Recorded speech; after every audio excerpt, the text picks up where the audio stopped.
JCCF President discusses Parliament shutdown, critiques Carney's choices and raises alarms on Bill C-63. In a recent discussion, the president of the Justice Center for Constitutional Freedoms, JCCF, raised significant concerns regarding the governance style of Prime Minister Mark Carney and the implications of his administration's decisions on constitutional norms and democratic accountability in Canada. The conversation highlighted several critical issues, including the prorogation of Parliament, the absence of a formal budget, and the controversial Bill C-63. The discussion began with a reflection on the ongoing legal challenges surrounding the prorogation of Parliament under former Prime Minister Justin Trudeau. Although the main argument, that Trudeau had abused his power, was dismissed, the court affirmed its jurisdiction to review such matters. This case is now with the Federal Court of Appeal, which is considering its relevance following the recent election. If deemed not moot, the court's decision could clarify essential constitutional questions regarding the limits of executive power in Canada, potentially setting precedents for future administrations. Attention then shifted to Prime Minister Carney's decision to forego a formal budget, opting instead for a fall economic update. While this approach does not violate constitutional requirements, it raises concerns about governance and transparency. Critics argue that failing to present a comprehensive fiscal plan undermines responsible government practices, as it limits Parliament's ability to scrutinize government spending effectively. This lack of transparency is particularly troubling in a political climate where accountability is paramount, especially in the face of rising inflation and economic uncertainty. Mark Carney's actions since taking office have sparked considerable debate. While it is constitutionally permissible for a prime minister to govern without a seat in Parliament, his international travel and significant policy decisions, such as pausing the carbon tax through an order in council, have drawn scrutiny. Critics suggest that these actions may conflict with the Caretaker Convention, which advises restraint on major decisions during election periods. This has led to accusations of political opportunism rather than adherence to formal governance rules, raising questions about the integrity of the current administration. Historical comparisons were made to former Prime Minister John Turner, who also governed without a seat in Parliament. While it remains unclear whether Turner made similar executive decisions, his tenure was marked by controversy over numerous appointments. This historical lens emphasizes that while conventions guide political behavior, they often lack legal enforceability, leaving voters as the ultimate check on government actions.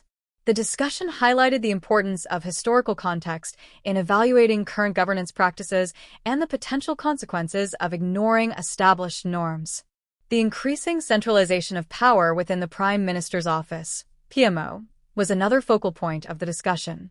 The trend toward fewer cabinet ministers and more secretaries of state, coupled with early signs of decision-making being centralized in the PMO, raises alarms about democratic accountability.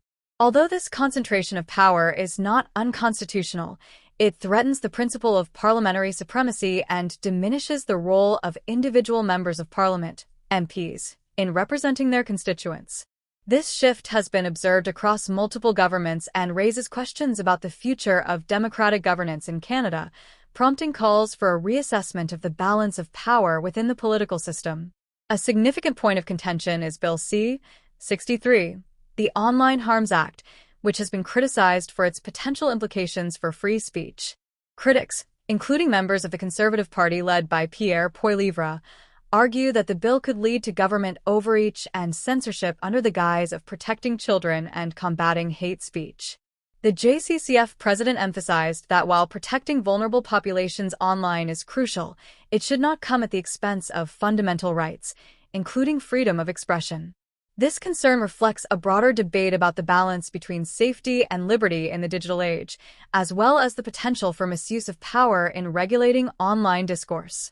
The JCCF president also pointed out that the rhetoric surrounding Bill C-63 mirrors tactics used by previous administrations to justify increased government control over speech.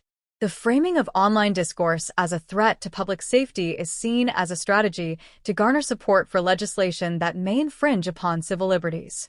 This approach raises ethical questions about the motivations behind such policies and their potential impact on Canadian society, particularly regarding how they might affect marginalized communities.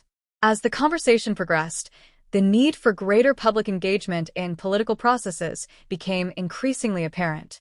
The JCCF President called for a renewed commitment to democratic principles, emphasizing the importance of informed citizenry in holding the government accountable.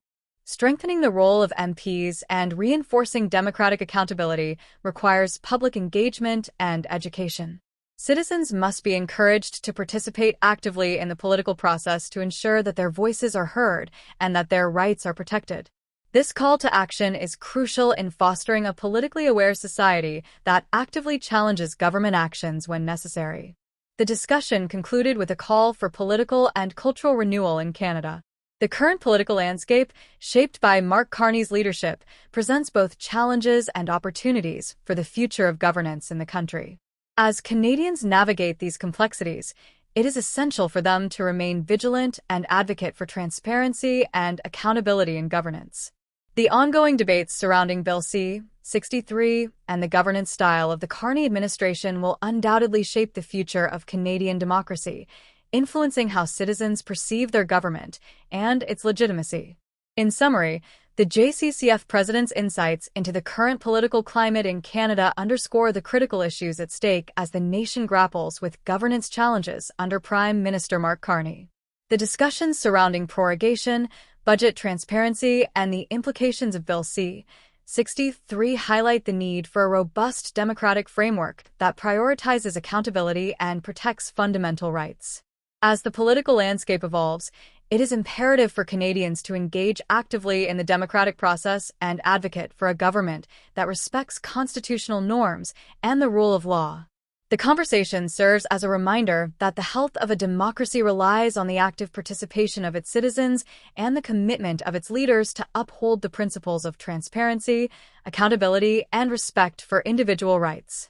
As Canada moves forward, the lessons learned from these discussions will be vital in shaping a more equitable and just political landscape for all Canadians. Ultimately, fostering a culture of engagement and vigilance is crucial for ensuring that democracy remains vibrant and responsive to the needs of its people.